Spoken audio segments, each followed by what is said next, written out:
जय हिंद दोस्तों मुग़ल काल हम पढ़ रहे थे। एक वीडियो मुग़ल काल पर हमने बना चुके हम, जिसमें बाबर, हुमायूं और अकबर के बारे में बात की थी। अब ये उसका नेक्स्ट पार्ट है दोस्तों, जिसमें जहांगीर, शाहजहां, औरंगजेब और उत्तर मुग़ल काल के बारे में चर्चा की जाएगी। ठीक है दोस्तों, तो चलिए शुरू करते हैं जहांगीर से। जहांगीर का शासनकाल 1605 से लेकर 1627 के बीच लगभग 22 साल का था। ठीक है दोस्तों, जहांगीर का जन्म 1569 में फतेहपुर सीकरी में हरकू बाई के गर्भ से हुआ। ये दोस्तों फ़र्क बाई नहीं है, ये हरकू बाई है। ठीक है। राज्याभिषेक 1605 में आगरा में हुआ। जहांगीर ने सिंहासन पर बैठते ही जन कल्याण के लिए 12 आदेश जारी किए। ठीक है दोस्तों, इसने 3 विवाह किए। 1585 में भगवान दास की पुत्री मानबाई से, जिससे खुसरो पैदा हुआ।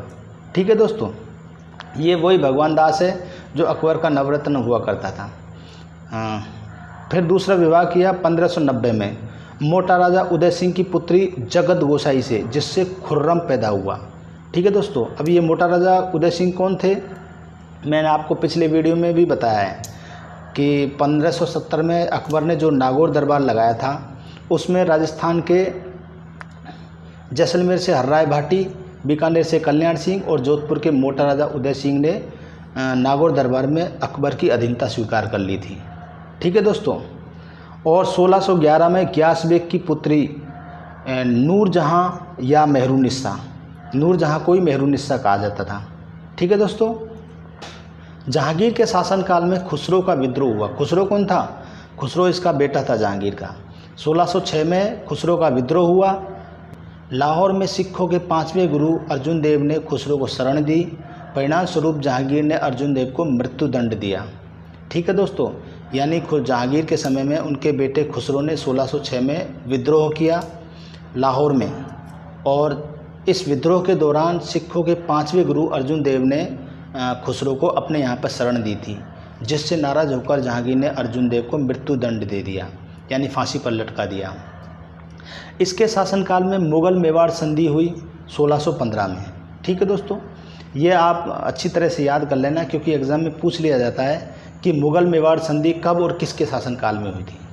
ठीक है दोस्तों, फिर एक नूरजहां जुंटा गुट बना था। नूरजहां जुंटा गुट, ये नूरजहां कुंडा गुट नहीं है, नूरजहां जुंटा गुट है। डॉक्टर बेनी प्रसाद के अनुसार नूरजहां ने एक गुट बनाया जिसमें 5 व्यक्ति शामिल थे। अब वो कौन कौन थे? नूरजहां खुद थी, ग्यास बेग उनके पिताजी थे और उनकी माता असमत बेगम, नूरजहां का भाई आसफ़ खां और खुर्रम। ठीक है दोस्तों, इन 5 के नाम आपको याद रखने पड़ेंगे। जुंटा गुट के 5 व्यक्तियों के नाम याद रखने पड़ेंगे, क्योंकि प्रश्न पूछ लिया जाता है कि निम्न में से जुंटा गुट में कौन शामिल नहीं था, इसलिए आपको 5 व्यक्तियों के नाम याद रखने पड़ेंगे। ठीक है। अब यहाँ पे नोट है छोटा सा। नूरजहां की माँ असमत बेगम ने इत्र का आविष्कार किया। इत्र यानी परफ्यूम। पूछ लिया जाता है, और कहाँ पे किया? अजमेर में। पूछ लिया जाता है कि इत्र का आविष्कार किसने किया, तो नूरजहां की माँ थी असमत बेगम, उन्होंने इत्र का आविष्कार अजमेर में किया। ठीक है दोस्तों, जहांगीर की मृत्यु 1627 में लाहौर में हुई थी। जहांगीर का मकबरा लाहौर में ही है, जो कि अब वर्तमान में पाकिस्तान में आता है। अब पढ़ेंगे अपन शाहजहां। ठीक है दोस्तों, शाहजहां का जन्म 1592 में लाहौर में हुआ। राज तिलक फरवरी 1628 में आगरा में हुआ। इनकी माता का नाम आप जानते हैं, मोटा राजा उदय सिंह की पुत्री जगत गोसाई, और 1612 में अर्जुमंद बानो बेगम यानी मुमताज़ महल से इनका विवाह हुआ। मुमताज़ महल नूरजहां के भाई आसफ़ खां की पुत्री थी। ठीक है दोस्तों, आप इसे विशेष तौर पर याद रख लेना। मुमताज़ के 14 बच्चे थे, जिनमें से 7 संतानें जीवित थीं। 4 तो पुत्र थे और 3 पुत्री थीं। अब चार पुत्र कौन कौन से थे? दारा शिकोह, सूजा, औरंगजेब और मुराद। और 3 पुत्री कौन कौन सी थी? रोशन आरा, जहां आरा और गोहर आरा। ठीक है दोस्तों, मुमताज़ का देहांत 14वें प्रसव के दौरान बुरहानपुर में 1631 में हो गया था। यानी मुमताज़ का देहांत कैसे हुआ? जब वो 14वें बच्चे को जन्म दे रही थी, उस समय उनका 14वें बच्चे को जन्म देते समय ही उनका प्रसव पीड़ा के दौरान उनकी मृत्यु हो गई 1631 में। बुरहानपुर कहाँ पड़ता है? बुरहानपुर पड़ता है आपके यूपी में। और जैसे मुमताज़ मरी, उसके ऊपर यानी उनकी कब्र पर शाहजहाँ ने ताजमहल का निर्माण कराया और उसी के नाम पर, मुमताज़ महल के नाम पर ही उसका नाम ताजमहल रख दिया गया। ठीक है दोस्तों। और ताजमहल का निर्माण 1631 से लेकर 1653 के बीच हुआ। और ताजमहल के शिल्पकार यानी डिज़ाइनर कौन थे? उस्ताद ईसा खां। इस बात को आप याद रख लेना। अब शाहजहाँ की दक्षिण की नीति। ठीक है दोस्तों। 3 प्रांत थे, बीजापुर, गोलकुंडा, अहमदनगर। तो बीजापुर और गोलकुंडा को तो संधि के दौरान इन्होंने जीत लिया, यानी बीजापुर के शासक और गोलकुंडा के शासक ने मुग़लों से संधि कर ली और इन्हें क्या कर दिया, इन्हें केवल मुग़ल साम्राज्य में नहीं मिलाया, बाकी इनको स्वतंत्र छोड़ दिया। 1636 में बीजापुर और गोलकुंडा के साथ में संधि करके इन्हें स्वतंत्र छोड़ दिया गया। लेकिन अहमदनगर को 1631 में जीतकर मुग़ल साम्राज्य में मिला लिया गया। ठीक है दोस्तों। अब निष्कर्ष यहाँ पे निकलता है कि शाहजहाँ की दक्षिण की नीति कुछ हद तक सफल रही थी, पूरी तरीके से सफल नहीं हुई थी, कुछ हद तक सफल हुई थी। शाहजहाँ की मध्य एशिया की नीति। शाहजहाँ मध्य एशिया के बदख्शां, बल्ख, बुखारा, समरकंद आदि को जीतकर मुग़ल साम्राज्य में मिलाना चाहता था, लेकिन शाहजहाँ इन्हें मुग़ल साम्राज्य में मिलाने में असफल रहा। ठीक है दोस्तों। शाहजहाँ की मध्य एशिया नीति के दौरान 1648 में कंधार हमेशा के लिए मुग़लों के हाथ से निकल गया और इस पर किन का कब्जा हो गया? ईरानियों का कब्जा हो गया। मतलब जो शाहजहाँ की मध्य एशिया की नीति थी, जिन्हें वो जीतना चाहता था उन्हें नहीं जीत पाया और कंधार इनके क्षेत्र में, इनके कब्जे में था, वो भी इनके हाथ से निकल गया। ठीक है दोस्तों। 1627 में शाहजहाँ बीमार पड़ गया और उसके चार पुत्रों में उत्तराधिकार के 5 युद्ध हुए। अब उन 5 युद्धों के बारे में हम एक एक करके बात करेंगे। पहला युद्ध है आपका बुरहानपुर का युद्ध। ये बुरहानपुर वही है जहाँ पे मुमताज़ महल की मृत्यु हुई थी। तो बुरहानपुर का युद्ध 1658 में दारा शिकोह और शुजा के बीच हुआ था, जिसमें दारा शिकोह जीत गया और शुजा हार गया। ठीक है। दूसरा युद्ध हुआ धर्मत का युद्ध। धर्मत पड़ता है आपके एमपी में। ये भी 1658 में हुआ, दारा शिकोह और औरंगजेब के बीच में। इसमें औरंगजेब जीत गया। तो दारा शिकोह की तरफ से मारवाड़ के शासक जसवंत सिंह सेनापति के रूप में थे। फिर तीसरा युद्ध हुआ समूरगढ़ का युद्ध। ये भी 1658 में हुआ, दारा शिकोह और औरंगजेब के बीच में। इसमें भी दारा शिकोह हार गया और औरंगजेब जीत गया। इसने आगरा में पहली बार राज तिलक करवाया तथा अपने पिता शाहजहाँ को आगरा के किले में मुसम्मन बुर्ज में कैद किया। ठीक है दोस्तों। फिर खाजवा का युद्ध हुआ। ये खानवा का युद्ध नहीं है दोस्तों, ये खाजवा का युद्ध है। खानवा का युद्ध तो वो था 1527 में बाबर और राणा सांगा के बीच हुआ था। ये खाजवा का युद्ध है, 1659 में हुआ था औरंगजेब और शुजा के बीच में, जिसमें औरंगजेब विजय हुआ। फिर अंतिम युद्ध हुआ दोराई का युद्ध, मार्च 1659 में, जिसमें ये युद्ध औरंगजेब और दारा शिकोह के बीच हुआ। इसमें भी औरंगजेब विजय हुआ। अब औरंगजेब ने दूसरी बार 1659 में दिल्ली में राज तिलक करवाया। ठीक है दोस्तों। देखो, मुग़ल काल के 2 ही शासक ऐसे हुए हैं जिनका राज तिलक 2 बार हुआ। एक तो हुमायूं भी था और एक है आपका औरंगजेब। ठीक है दोस्तों। शाहजहाँ ने शाहजहानाबाद नामक नगर बसाया, जिसे दिल्ली कहते हैं, और उसे 1648 में अपनी राजधानी बनाया। शाहजहाँ ने बेबादल खां की देखरेख में मयूर सिंहासन बनवाया, जिसे तख्ते ताउस भी कहा जाता है। इसी में कोहिनूर हीरा लगा हुआ था। ठीक है दोस्तों। यानी शाहजहाँ ने ताजमहल बनवाया, जिसका शिल्पकार कौन था? उस्ताद ईसा खां। और शाहजहाँ ने तख्ते ताउस भी बनवाया, जिसे मयूर सिंहासन कहा जाता है। वो किसकी देखरेख में बनवाया? वो बेबादल खां की देखरेख में बनवाया। ठीक है दोस्तों। भारत पर 1739 में नादिर शाह ने आक्रमण किया और मयूर सिंहासन को ले गया, जिसके साथ में कोहिनूर हीरा भी चला गया। और कोहिनूर हीरे के बारे में पिछले वीडियो में हमने बात की थी कि जब पानीपत का युद्ध हुआ था, जो पंजाब के सूबेदार थे विक्रमजीत सिंह, वो इब्राहिम लोदी की तरफ से बाबर से लड़ रहे थे और इसमें विक्रमजीत सिंह शहीद मृत्यु को प्राप्त हुए। इसके बाद उन्होंने उनसे कोहिनूर हीरा बाबर ने ले लिया। मयूर सिंहासन पर बैठने वाला अंतिम मुग़ल शासक कौन था, ये पूछा जाता है। ठीक है दोस्तों, मयूर सिंहासन पर बैठने वाला अंतिम मुग़ल शासक कौन था? मोहम्मद शाह रंगीला, यानी 1719 से लेकर 1748 के बीच में मोहम्मद शाह रंगीला का शासनकाल था। मयूर सिंहासन पर बैठने वाला अंतिम मुग़ल शासक मोहम्मद शाह रंगीला था, 1719 से लेकर 1748 के बीच में। और इसी के काल में नादिर शाह ने 1739 में भारत पर आक्रमण किया था। ठीक है दोस्तों, शाहजहाँ की पुत्री जहाँ आरा ने दारा शिकोह का साथ दिया, जबकि रोशन आरा ने औरंगजेब का साथ दिया, इसलिए अपनी बहन जहाँ आरा को शाहजहाँ के साथ कैद में डाल दिया। ठीक है दोस्तों, ये आप याद रख लेना कि जहाँ आरा ने किसका साथ दिया था? दारा शिकोह का साथ दिया था। शाहजहाँ की मृत्यु 1666 में आगरा में हुई। शाहजहाँ का मकबरा आगरा का ताजमहल में है। ठीक है दोस्तों, जहाँ पे मुमताज़ महल की कब्र है उसके पास में ही इसको दफना दिया गया था शाहजहाँ को, तो उसका मकबरा भी ताजमहल में ही है। अब आता है औरंगजेब। औरंगजेब का जन्म 1618 में उज्जैन में हुआ। उज्जैन कहाँ पड़ता है? मध्य प्रदेश में।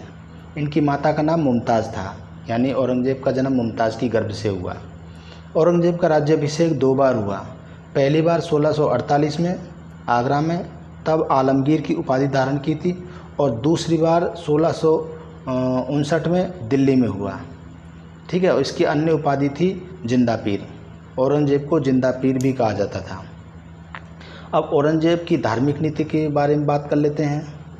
इसने कट्टर धार्मिक नीति का अनुसरण किया, इस्लाम विरोधी परंपराओं को बंद करवाया, जैसे हिंदू त्यौहार, गाना बजाना, झरोखा दर्शन और आपके तुलादान, नौरोज़ त्यौहार, जो भी आपके हिंदुओं के त्यौहार थे उन्हें सभी को बंद करवा दिया था। दोस्तों, अकबर ने हिंदू सद्भाव के हिसाब से अकबर ने हिंदुओं के त्योहारों को राज दरबार में मनाने का फैसला किया था। उसके विपरीत औरंगजेब ने इन त्योहारों को राज दरबार में मनाने से बंद कर दिया। हिंदुओं पर पुनः जजिया कर लगाया। देखो, 1564 में अकबर ने जजिया कर समाप्त किया था, और हिंदुओं पर पुनः जजिया कर 1679 ईस्वी में किसने लगा दिया? अकबर ने। अब ये जजिया कर होता क्या है? गैर मुस्लिमों पर लगने वाला कर जजिया कर कहलाता था। ठीक है दोस्तों, भारत में 712 ईस्वी में मोहम्मद बिन कासिम ने आक्रमण किया था, उसी ने इस कर को सबसे पहली बार लगाया था।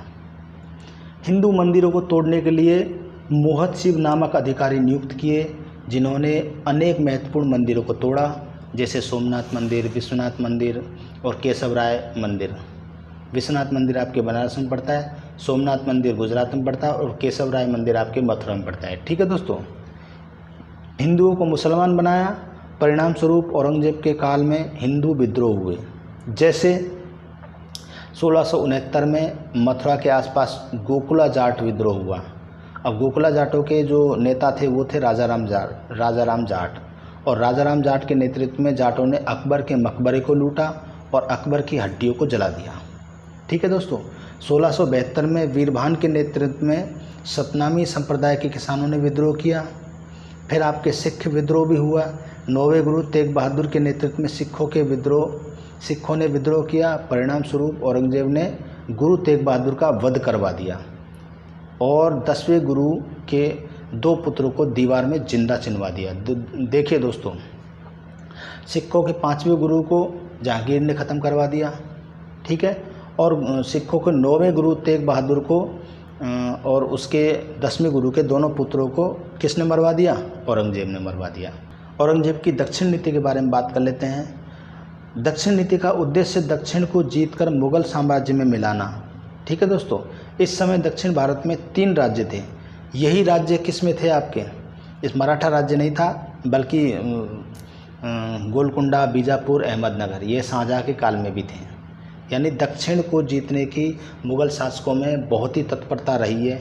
ठीक है दोस्तों, अब औरंगजेब ने भी दक्षिण नीति अपनाई, जिसमें गोलकुंडा, बीजापुर और मराठा राज्य। बीजापुर के बारे में बात बता देता हूँ। 1686 में औरंगजेब ने बीजापुर के सुल्तान सिकंदर आदिल साहब को पराजित करके 1686 में बीजापुर को मुग़ल साम्राज्य में मिला लिया। देखिए दोस्तों, आप नोट डाउन कर सकते हैं, मैं आपको इनकी डिटेल एक एक करके आपको बताता जाता हूँ। फिर गोलकुंडा की बात आती है। औरंगजेब ने 1687 में सुल्तान अबुल हसन को पराजित करके गोलकोंडा राज्य को मुगल साम्राज्य में मिला लिया। अब मराठा राज्य, शिवाजी ने महाराष्ट्र में स्वतंत्र मराठा राज्य की स्थापना की। औरंगजेब ने शिवाजी की शक्ति का दमन करने हेतु निम्न प्रयास किए, जैसे अब अफजल खां को भेजा 1659 में, लेकिन शिवाजी ने इसे बागनक से मार दिया। दोस्तों, अफजल खां एक विशालकाय व्यक्ति था, उस व्यक्ति को शिवाजी को मारने के लिए भेजा, लेकिन शिवाजी ज़्यादा चालाक थे, जिसकी वजह से अफजल खां को ही मौत के घाट उतार दिया। फिर शाइस्ता खां को भेजा 1663 में, शिवाजी ने इसका भी वध कर डाला। फिर मिर्ज़ा राजा जयसिंह को, यानी ये जयपुर के शासक थे, कछवा शासक थे, मिर्ज़ा राजा जयसिंह को 1665 में दक्षिण की बागडोर संभाली।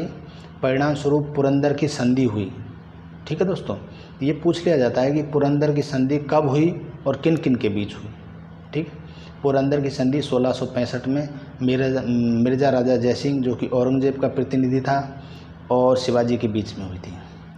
उपरोक्त प्रयासों के बाद भी औरंगजेब मराठों का दमन करने में असफल रहा। ठीक है दोस्तों, यानी इन तीनों को यानी औरंगजेब की जो दक्षिण नीति थी वो पूरी तरीके से असफल रही, वो पूरी तरीके से दमन नहीं कर पाया मराठों का। फिर दक्षिण नीति का परिणाम क्या हुआ? औरंगजेब की दक्षिण नीति असफल रही और दक्षिण भारत उसके लिए नासूर सिद्ध हुआ। यानी नासूर का मतलब होता है जो कभी ना ख़त्म होने वाला दर्द, नासूर सिद्ध हुआ। औरंगजेब की मृत्यु 1707 में अहमदनगर में हुई थी। जो अहमदनगर के अभियान पर था, उसी समय औरंगजेब की मृत्यु हो जाती है अहमदनगर में। अब यहाँ पे ख़त्म हो जाता है आपका औरंगजेब। अब आता है मुग़ल काल। जो वास्तविक मुग़ल काल था वो तो ख़त्म हो गया, अब उत्तर मुग़ल काल आता है। वास्तविक मुग़ल काल में सिर्फ 6 राजाओं 6 शासकों के बारे में हम पढ़ते हैं, जिसमें सबसे पहले आता है बाबर, फिर आता है हुमायूं, फिर आता है अकबर, फिर आता है जहांगीर, फिर आता है शाहजहाँ और फिर आता है औरंगजेब। बस यही 6 राजा मुग़ल काल में बहुत ज़्यादा इम्पोर्टेंट हैं। बाकी जो छुटमुट राजा हुए इनके काल में तो मुग़ल काल सिकुड़ता गया, मुग़ल साम्राज्य सिकुड़ता गया, और फिर 1857 की क्रांति के दौरान ये पूरी तरीके से ख़त्म हो गया। ठीक है दोस्तों, अब हम उत्तर मुग़ल काल के बारे में बात कर लेते हैं। 1707 से लेकर 1858 तक। ठीक है दोस्तों, औरंगजेब के बाद में बहादुर शाह जफ़र, जिसका नाम था मुअज्जम। ठीक है, बहादुर शाह जफ़र के नाम से मुअज्जम गद्दी पर बैठा। 1707 से लेकर 1712 औरंगजेब के 3 पुत्र थे, मुअज्जम, आजम, कामबख्श। ठीक है, इन तीनों में उत्तराधिकार का युद्ध हुआ, जिसमें मुअज्जम विजयी रहा और बहादुर शाह जफ़र के नाम से बादशाह बना। इसने जजिया कर समाप्त कर दिया, यानी जो जजिया कर औरंगजेब ने लगाया था। ठीक है दोस्तों, यानी 1679 में जो जजिया कर औरंगजेब ने लगाया था उसे समाप्त कर दिया। किसने? बहादुर शाह जफ़र प्रथम ने। इसने संभाजी के पुत्र साहू जी को मुग़ल कैद से रिहा कर दिया। इसे शाह बेखबर कहा जाता है। अब आता है जहादर शाह, इसे लंपट मूर्ख कहा जाता है। यह अपने 3 भाइयों को मारकर सिंहासन पर बैठा। फिर आता है आपके फर्रुख सियर। दोस्तों, ये जो उत्तर मुग़ल काल में जो शासक हैं, इनके बारे में आपको ज़्यादा जानने की ज़रूरत नहीं है। ये सिर्फ आपको इतना याद रखना है, हाँ भाई ये हुए थे, बाकी इनका कोई ज़्यादा इतिहास नहीं है। ठीक, फर्रुख सियर के बारे में बात बता दूं। सैयद बंधुओं की सहायता से फर्रुख सियर 1713 में मुग़ल बादशाह बना था। अब ये सैयद बंधु कौन थे? मुग़ल काल में किंग मेकर के नाम से जाने जाते थे ये सैयद बंधु, मतलब एक हिंदुस्तानी दल था ये मुग़ल बादशाह का। सैयद बंधुओं में थे कौन? एक तो अब्दुल्ला खां था और एक हुसैन अली खां था। अब्दुल्ला खां तो वज़ीर था और हुसैन अली खां मीर बख्शी यानी सेना प्रमुख थे। बस ये इन दोनों ने ही मुग़ल साम्राज्य को पूरी तरीके से हिला डाला, जिन्हें सैयद बंधु कहा जाता है। इस समय मुग़ल दरबार में 3 दल थे। एक तो हिंदुस्तानी दल, जिन्हें सैयद बंधु कहा जाता है, और दूसरा था ईरानी दल, जो फ़ारस, ईरान, एशिया से बिलोंग करते थे, जिनका नेता जुल्फ़िकार खां था, और तीसरा था तुरानी दल। इनका नेता निज़ाम उल मुल्क यानी आसफ़ खां क्लियन था। एक क्लिच था यानी इनक्लिच खां वो था। इसने जजिया कर समाप्त कर दिया, यानी फर्रुख सियर ने जजिया कर समाप्त कर दिया। इसने 1717 में अंग्रेज़ों को व्यापारिक फरमान जारी किया, यानी 1719 में सैयद बंधुओं ने फर्रुख सियर की हत्या कर दी। ठीक है दोस्तों। फिर आता है रफ़ी उद जात 1719। यह सबसे कम समय तक मुग़ल दरबार का बादशाह रहा, लगभग 3 माह का, और ये टीबी रोग से मर गया। फिर आता है आपके रफ़ी उद दौला 1719 में। इसने लगभग 4 माह तक राज्य किया और दस्त लगने की वजह से ये मर गया। इसको दोस्तों लूज मोशन हो गया था, फिर ये मर गया। अब आता है मोहम्मद शाह रंगीला 1719 से लेकर 1748। दोस्तों इसी के काल में नादिर शाह का आक्रमण हुआ 1739 में। मोहम्मद शाह रंगीला का मूल नाम था रोशन अख्तर। सैयद बंधुओं ने इसे मोहम्मद शाह रंगीला के नाम से बादशाह बनाया। इसने तुरानी दल के नेता निज़ाम उल मुल्क को अपना वज़ीर बनाया। इसने 1720 में जजिया कर पूरी तरीके से समाप्त कर दिया। दोस्तों प्रश्न अगर पूछ लिया जाता है कि देखो जजिया कर कभी लगाया कभी हटाया, कभी लगाया कभी हटाया, लेकिन 1720 में मोहम्मद शाह रंगीला के शासनकाल में जजिया कर को पूरी तरीके से समाप्त कर दिया गया। ठीक है दोस्तों, इसके शासनकाल की 2 महत्वपूर्ण घटनाएं हुई थी। एक तो नादिर शाह का भारत पर आक्रमण 1739 में। नादिर शाह कहाँ के थे? ईरान के थे, फारस के, जो मयूर सिंहासन और कोहिनूर हीरा को लूट के ले गया। दूसरा आक्रमण था भारत पर अहमद शाह अब्दाली का। ठीक है दोस्तों, अहमद शाह अब्दाली ने पहला आक्रमण तो 1748 में किया था और दूसरा आक्रमण किया था इसने 1761 में अहमद शाह अब्दाली, जो कि पानीपत का तृतीय युद्ध हुआ था, जो कि पानीपत के तृतीय युद्ध के नाम से जाना जाता है। ठीक है दोस्तों, फिर आता है आपके अहमद शाह 1748 से लेकर 1754। इसके शासनकाल में राजकोष खाली हो गया था, तब इसने शाही सामान बेचकर सेना का खर्चा चलाया था। अब आता है आलमगीर 1754 से लेकर 1759। इसके बीच में प्लासी का युद्ध हुआ 1757 में। ठीक है दोस्तों, फिर आता है शाह आलम द्वितीय 1759 से लेकर 1806। इसका मूल नाम अली गौहर था। इसके काल की 2 प्रमुख घटनाएं, एक तो पानीपत का तृतीय युद्ध अहमद शाह अब्दाली और मराठों के बीच में हुआ था, और दूसरा था बक्सर का युद्ध अंग्रेज़ और बंगाल के नवाब, अवध के नवाब सिराजुद्दौला, मुग़ल सम्राट शाह आलम द्वितीय के बीच हुआ था। ठीक है दोस्तों, अब इसका परिणाम क्या हुआ? 1765 में इलाहाबाद की संधि हुई और संधि के अनुसार मुग़ल बादशाह अंग्रेज़ों के संरक्षण में इलाहाबाद में रहा। देखिए दोस्तों, पानीपत का तृतीय युद्ध अहमद शाह अब्दाली और मराठों के बीच हुआ था। प्रश्न पूछ लिया जाए कि पानीपत के युद्ध के दौरान मुग़ल सम्राट कौन था, तो शाह आलम द्वितीय थे। ठीक है दोस्तों, 1761 में हुआ था पानीपत का युद्ध, और शाह आलम द्वितीय का शासनकाल कब से कब तक है? 1759 से लेकर 1806 तक। बक्सर के युद्ध में भी शाह आलम द्वितीय थे, और बक्सर के युद्ध में अंग्रेजी सेना ने इन तीनों की संयुक्त सेनाओं को पराजित किया था, यानी बंगाल के नवाब और अवध के नवाब और मुग़ल सम्राट, इन तीनों की संयुक्त सेनाओं को अंग्रेज़ों ने परास्त किया था। अब आता अकबर II 16 दोस्तों ये 1837 है। 1837 में अंग्रेज़ों के संरक्षण में शासक बनने वाला पहला शासक था। ठीक है दोस्तों, अगर पूछ लिया जाए कि अंग्रेज़ों के संरक्षण में शासक बनने वाला यानी मुग़ल शासक बनने वाला पहला शासक कौन था, तो अकबर द्वितीय। और अकबर द्वितीय ने ही राजा राम मोहन राय को राजा की उपाधि दी। ये वाला जो पॉइंट है कंपटीशन की, कॉम्पिटिटिव एग्ज़ाम की दृष्टि से बहुत ज़्यादा इम्पोर्टेंट है। प्रश्न पूछ लिया जाता है कि राजा राम मोहन राय को राजा की उपाधि किस मुग़ल बादशाह ने दी, तो अकबर द्वितीय ने। अंग्रेज़ों ने 1835 में मुग़लों के द्वारा सिक्के जो चलाए गए थे उन्हें पूरी तरीके से बंद कर दिया और उसकी जगह पर चांदी के सिक्के चलाए। ठीक है दोस्तों, अब आता है मुग़ल साम्राज्य का अंतिम सम्राट बहादुर शाह जफ़र। अंतिम मुग़ल बादशाह बहादुर शाह जफ़र था। इसने 1857 की क्रांति में भाग लिया और परिणाम स्वरूप अंग्रेज़ों ने बहादुर शाह जफ़र को हुमायूं के मकबरे से गिरफ्तार कर रंगून निर्वासित कर दिया। ठीक है दोस्तों, अब मुग़ल प्रशासन को जानने के स्रोत कौन कौन से हैं? एक तो अकबरनामा, जो कि अबुल फजल ने लिखी थी, जिसे आईने अकबरी भी कहा जाता है। एक जहांगीरनामा, जिसको खुद जहांगीर ने लिखा था। अब एक फिर आता है बादशाहनामा, फिर आता है सर टॉमस रो और विलियम हॉकिंस। ठीक है दोस्तों, अब केंद्रीय प्रशासन, सम्राट या बादशाह। मुग़ल काल में बादशाह होता था, यानी मुग़ल काल का जो सम्राट होता था वो सर्वोच्च अधिकारी होता था। जैसे वर्तमान समय में राष्ट्रपति होता है, ठीक उसी प्रकार मुग़ल काल में राजा की स्थिति राष्ट्रपति के समान थी, यानी मुग़ल बादशाह की स्थिति राष्ट्रपति के समान थी। अकबर के समय में भी जब उसने दीन ए इलाही धर्म चलाया था, यानी एक तो धार्मिक गुरु मौलवियों के बीच में और सम्राट के बीच में अगर कोई विवाद उत्पन्न हो जाता है तो सम्राट का निर्णय मान्य होगा। ठीक है दोस्तों। अब फिर आता है वज़ीर या वकील।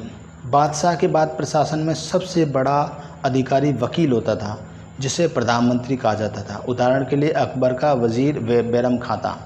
देखिए दोस्तों, आज भी हमारे लोकतंत्र में राष्ट्रपति के बाद दूसरा जो पद आता है महत्वपूर्ण पद, वो है प्रधानमंत्री का। ठीक है दोस्तों।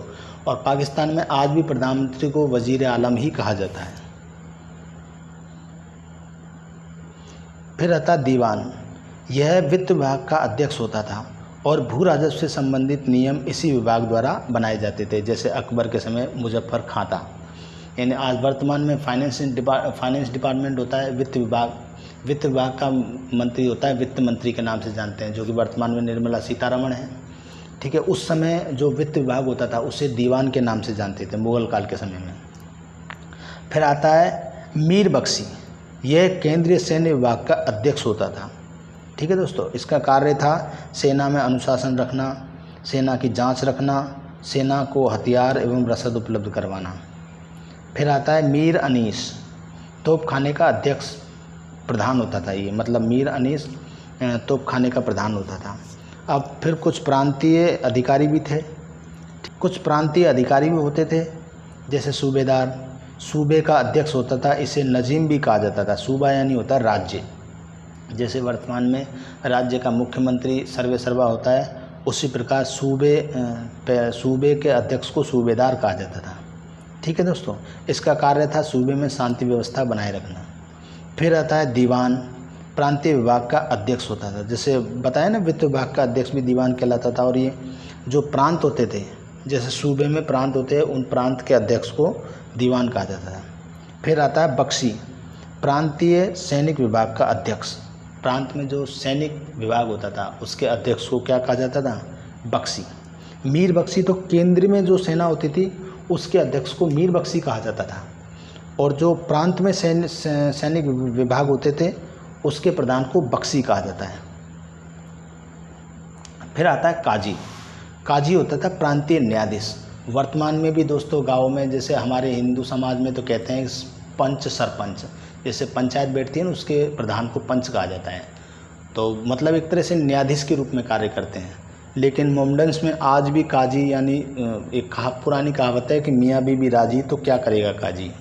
ठीक है दोस्तों। काजी का मतलब होता है न्यायाधीश। फिर आता है सरकार, जिले का प्रशासन। प्रत्येक सरकार में प्रशासन चलाने के लिए दो अधिकारी होते थे। एक तो फौजदार यानी सरकार का अध्यक्ष या जिले का अध्यक्ष। इसका कार्य था सरकार में शांति व्यवस्था बनाए रखना, यानी जिले में शांति व्यवस्था बनाए रखना। दूसरा था अमलगुजार, यानी सरकार या जिले का राजस्व अधिकारी होता था। इसकी सहायता के लिए लेखक होते थे, जिन्हें बिदकाची कहते थे।